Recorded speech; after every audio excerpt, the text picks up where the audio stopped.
ಜೆಕೆಡಬ್ಲ್ಯೂ ಲೇಔಟ್ನ ಶ್ರೀ ಬಲಮುರಿ ಗಣಪತಿ ದೇವಸ್ಥಾನದ ಕಾರ್ಯಕ್ರಮದಲ್ಲಿ ಪಾಲ್ಗೊಂಡು ದರ್ಶನ ಪಡೆದು ಅನ್ನದಾನಕ್ಕೆ ಚಾಲನೆ ನೀಡಿದ ಗೀತಾ ಗಂಗಾಧರ್ ಸಮಾಜಮುಖಿಯಾಗಿ ಕಾರ್ಯಚಟುವಟಿಕೆಗಳು ತೊಡಗಿಸಿಕೊಂಡ ವಾಯುವಿಹಾರಕ್ಕೆ ಬರುವ ಹಿರಿಯ ನಾಗರಿಕರು ಮತ್ತು ಜೆಕೆಡಬ್ಲ್ಯೂ ಲೇಔಟ್ನ ಕ್ಷೇಮಾಭಿವೃದ್ಧಿ ಸಂಘದ ಅಧ್ಯಕ್ಷರು ಪದಾಧಿಕಾರಿಗಳು ಒಳಗೊಂಡಂತೆ ಸ್ಥಳೀಯ ಶ್ರೀ ಬಲಮುರಿ ಗಣಪತಿ ದೇವಸ್ಥಾನ ಪೇಂಟ್ ಮಾಡಿಸಿ ಮತ್ತು ಗೋಡೆಗಳ ಮೇಲೆ ಸುಂದರವಾದ ದೇವಾನುದೇವತೆಗಳ ಚಿತ್ರಗಳನ್ನು ಬಿಡಿಸಿ ಭಕ್ತರ ಮನಸ್ಸನ್ನು ಸೆಳೆಯುವ ಖುಷಿ ಮತ್ತು ಸಂತೋಷ ತಂದಿದೆ ಎಂದು ಮಾಜಿ ಪಾಲಿಕೆ ಸದಸ್ಯ ಹಾಗೂ ತೋಟಗಾರಿಕೆ ಸ್ಥಾಯಿ ಸಮಿತಿ ಮಾಜಿ ಅಧ್ಯಕ್ಷ ಎಚ್.ಎನ್. ಗಂಗಾಧರ್ ಅವರು ಧರ್ಮಪತ್ನಿ ಗೀತಾ ಗಂಗಾಧರ್ ಹೇಳಿದರು. ಅವರು ದಾಸರಹಳ್ಳಿ ವಿಧಾನಸಭಾ ಕ್ಷೇತ್ರದ ಜೆಕೆಡಬ್ಲ್ಯೂ ಲೇಔಟ್ನ ಬಲಮುರಿ ಗಣಪತಿ ದರ್ಶನ ಪಡೆದು ಮಾತನಾಡಿ, ಅವರು ಮುಂಬರುವ ಮಾರ್ಚ್ ತಿಂಗಳಲ್ಲಿ ರಾಷ್ಟ್ರೀಯ ಸ್ವಯಂ ಸೇವಕ ಸಂಘದ ವತಿಯಿಂದ ನಡೆಯುವ ಹಿಂದೂ ಜನ ಸಮಾವೇಶಕ್ಕೆ ನಮ್ಮ ಸೇವಾ ಕಾರ್ಯ ನಮ್ಮದಾಗಿದೆ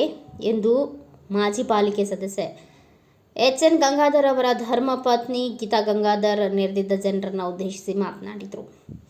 ಈ ಸಂದರ್ಭದಲ್ಲಿ ಜೆಕೆಡಬ್ಲ್ಯೂ ಲೇಔಟ್ನ ಕ್ಷೇಮಾಭಿವೃದ್ಧಿ ಸಂಘದ ಅಧ್ಯಕ್ಷರು, ಪದಾಧಿಕಾರಿಗಳು, ಸದಸ್ಯರು, ಗಣಪತಿ ದೇವಸ್ಥಾನ ಕಮಿಟಿಯ ಅಧ್ಯಕ್ಷರು, ಪದಾಧಿಕಾರಿಗಳು, ರಾಜಗೋಪಾಲ್ ನಗರ ವಾರ್ಡ್ನ ಸಮಸ್ತ ನಾಗರಿಕ ಬಂಧುಗಳು, ಭಗಿನಿಯರು ಉಪಸ್ಥಿತರಿದ್ದರು.